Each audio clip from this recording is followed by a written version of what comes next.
Pois é, de volta então aqui no seu canal 10 e como nós dissemos, está aqui conosco já o nosso presidente eterno da OAB de Fernandópolis e conselheiro da Ordem dos Advogados do Brasil, doutor Henrique Dias. Qual é o tema hoje, doutor, que nós vamos abordar? Um abraço, boa tarde. Boa tarde, Ivone, boa tarde, internados, telespectadores do canal 10. Hoje vamos falar o que o consumidor, o que o cidadão comum deve fazer, Ivone, se o seu nome for negativado indevidamente nas famigeradas listas do SPC e da Serasa. Bom, então vamos lá. O cara foi negativado. O que ele tem que fazer? Olha, Ivone, na verdade... pagar, né? Primeiro, obviamente que seria pagar para que não corra esse risco. Mas muitas vezes acontece de indevidamente o cidadão, o consumidor, ter o seu nome negativado indevidamente. Na verdade, a inadimplência, mano, é um problema bastante comum nas relações entre o consumidor e o lojista, mas o consumidor inadimplente tem alguns direitos e ele deve saber que é garantido a ele por lei não ser exposto principalmente ao ridículo e que ele não sofra nenhum tipo de constrangimento em razão dessa dívida quando ela é devida. Bom, é bom que se diga também que não temos nenhum, nem dois, nem 1 milhão. Tem mais de gente, mas que às vezes vai lá para o Serasa porque realmente ele tem um problema de saúde na família dele, está desempregado. Então, como o senhor colocou, é usual esse tipo de coisa acontecer. Agora, quando é que o cidadão é colocado indevidamente lá no Serasa, doutor? Olha, Ivone, existem muitos casos em que a pessoa é negativada indevidamente, às vezes por casos de homônimos, são pessoas que têm os nomes parecidos, os nomes iguais, às vezes nomes muito comuns, não é? Também os casos pode acontecer, às vezes a pessoa faz o pagamento e não é dado baixa a empresa por um equívoco, às vezes, do funcionário, ou hoje é muito comum falar do sistema, que o sistema falhou, não é dado baixa e o nome da pessoa, em razão, às vezes, desses equívocos, acaba sendo indevidamente registrado na Serasa ou no SPC. Então, nesses casos, ainda assim que haja um equívoco, o consumidor, o Código de Defesa do Consumidor exige que a empresa, o lojista, e ao fazer a informação para o Serasa imediatamente faça uma notificação escrita para o consumidor, para o suposto devedor, dando a ele um prazo para que ele possa regularizar a situação, se a dívida realmente existir, ou então que ele possa questionar essa dívida, em caso dela ser indevida, antes da efetivação da sua negativação. Bom, então me parece aí que o Serasa ele está dando uma proteção ao empresário, principalmente do comércio, que não teve o cuidado, se em caso de homônimo, de ver lá o RG e o CPF daquela pessoa para mandá-la para o Serasa, né, para esses órgãos. E o próprio Serasa que está cuidando então do empresário comerciante que não tem zelo por aquilo que ele faz. Exatamente, Ivone. Em linhas gerais é isso mesmo, assim mesmo que funciona. O lojista faz o apontamento, informa para a Serasa e para o SPC que determinada pessoa está inadimplente, o Serasa recebe esse apontamento, emite uma notificação informando que determinada empresa apontou a existência de um débito em nome desse consumidor, e dá a esse consumidor um prazo de 10 dias para que ele possa regularizar a situação, como eu já disse, pagando a dívida, caso ela exista, ou então que ele possa questionar essa dívida, alegando que não é dele a dívida, ou então que ela já foi quitada antes de que seja lançado o nome desse consumidor nos seus cadastros de restritivo. Não quero procurar pelo em ovo, mas me ocorre aqui agora um pensamento. A partir do momento em que o comerciante manda para o Serasa o nome da pessoa, ele já está explicitando a sua vontade, né? não caberia, em tese, já uma ação pelo recebimento do comunicado do Serasa?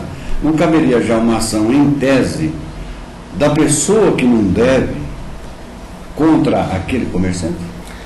Não, Vô, não há nesse primeiro momento não, até porque a legislação já quando criou o Código de Defesa do Consumidor, já prevendo esses casos, essas possibilidades, esse tipo de situação, deu ao consumidor essa possibilidade de fazer a sua defesa preliminar e, se mantida esse apontamento e essa negativação, aí sim o consumidor teria o direito de ajuizar a ação para reparar não só para fazer a baixa do restritivo, mas também reparar esse mal que supostamente o lojista, o empresário possa ter provocado no consumidor. Então, ele tem esse prazo para poder se manifestar.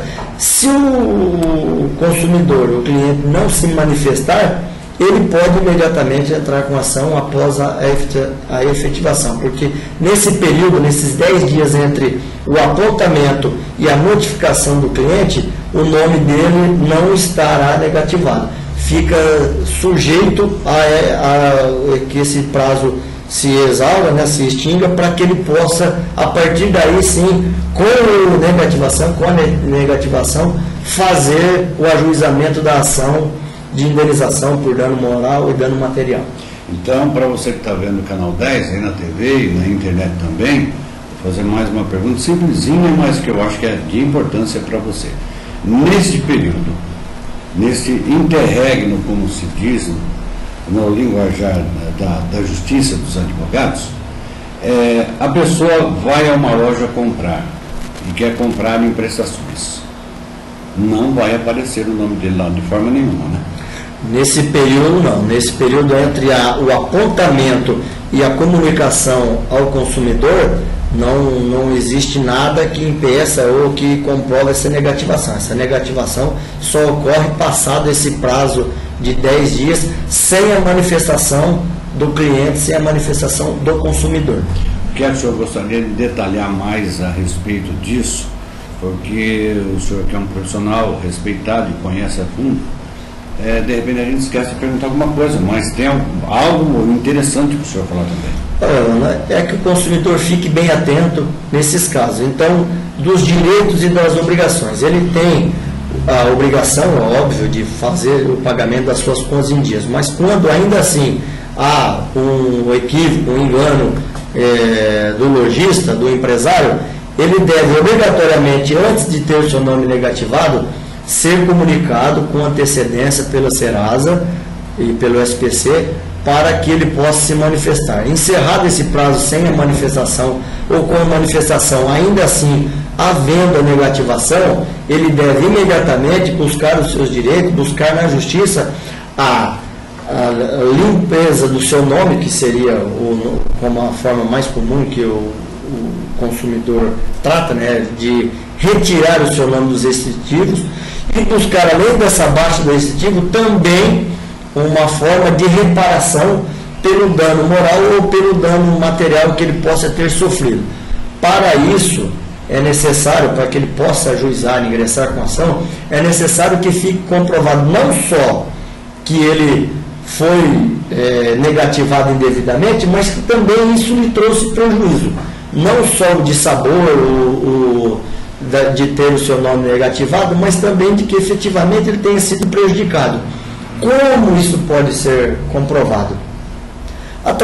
Ele vai lá, passou esse prazo, mesmo que ele tenha se manifestado ainda assim, o seu nome é negativado, ele nesse período foi fazer uma tentativa de compra, a prazo, a prestação, como você disse, ou então algum tipo de procura de crédito, e que em razão disso, em razão dessa negativação indevida, ele não teve acesso ao crédito, ele também imediatamente deve buscar maneiras de fazer essa comprovação, para que ele possa mostrar na justiça que ele foi prejudicado também moralmente, não só moralmente, mas também materialmente. que deixou de ter acesso ao crédito e, em razão disso, ele teve algum prejuízo na realização de algum negócio ou não pôde concretizar esse negócio em razão dessa negativação indevida. Doutor, o senhor vem aqui uma vez por semana e a gente gostaria que o senhor viesse mais, porque lá vai perguntas que eu sei que o internauta e o telespectador gostaria de fazer. Então nós temos que procurar tirar do senhor tudo que pode. E a gente só tira de quem tem, né?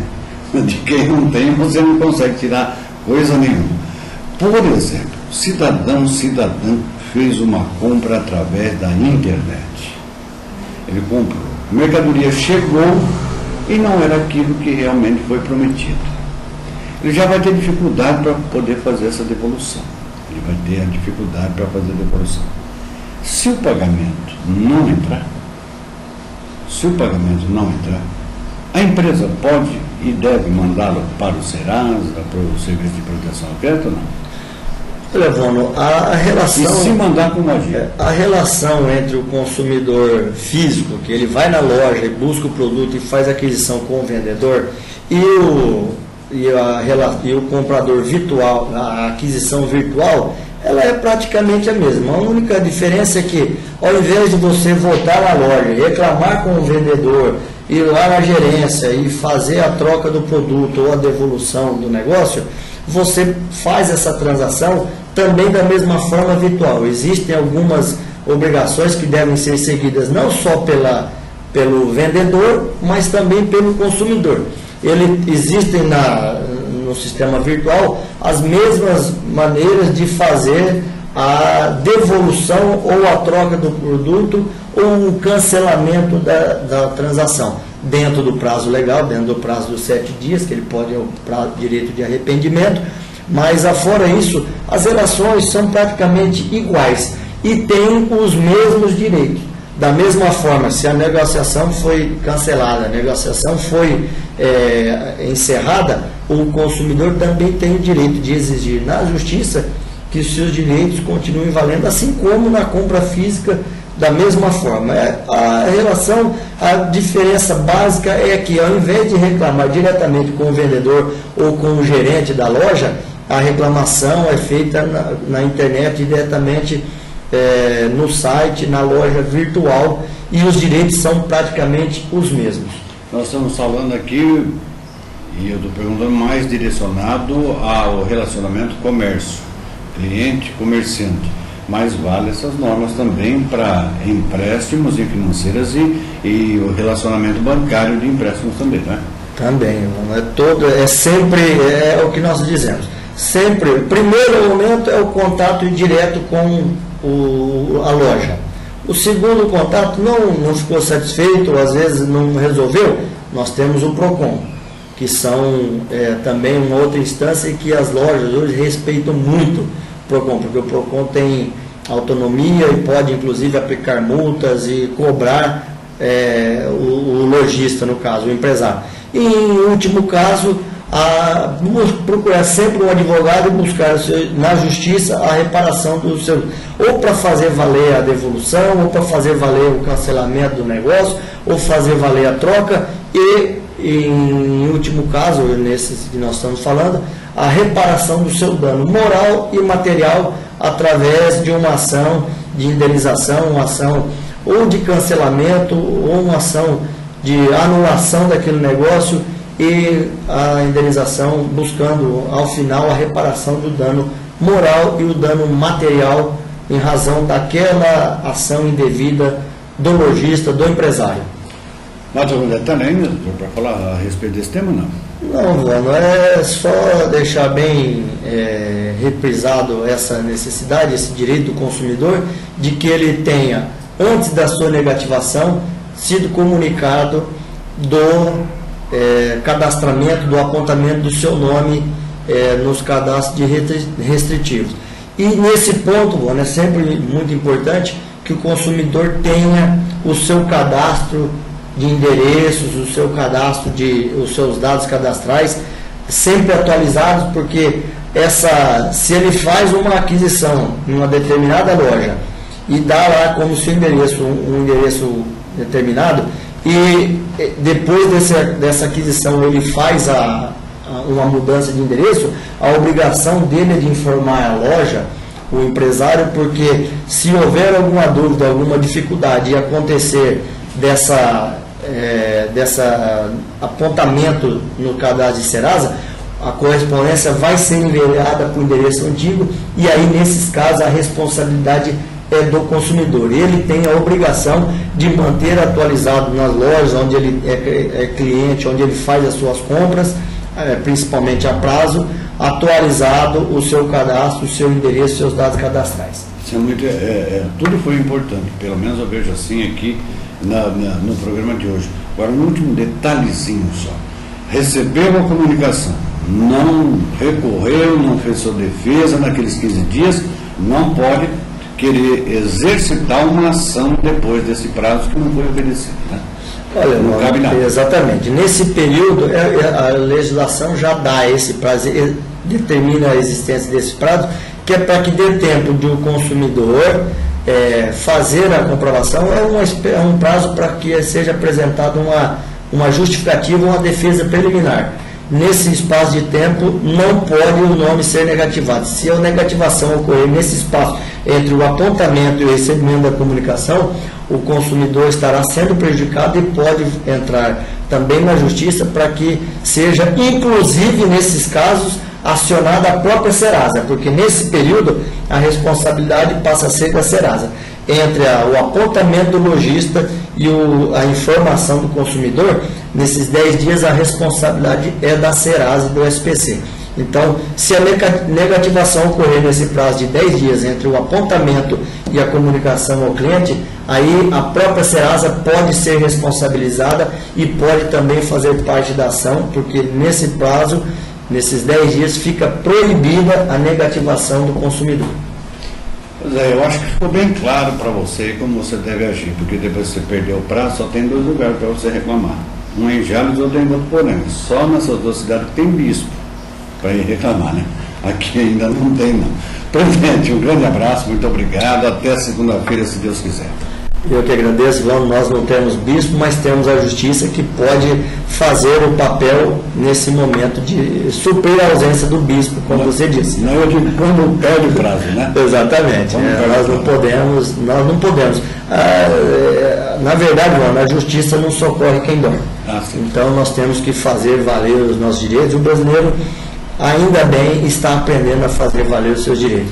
Eu agradeço, Rony, é sempre um prazer voltar aqui e até a próxima, se Deus quiser. O senhor não tem que agradecer nada, quem tem somos nós. O senhor vem nos ajudar a fazer o programa com teses, coisas importantes, fatos, concretos, muito importantes. Doutor Henrique Dias estará de volta aqui no seu Canal 10 na próxima segunda-feira.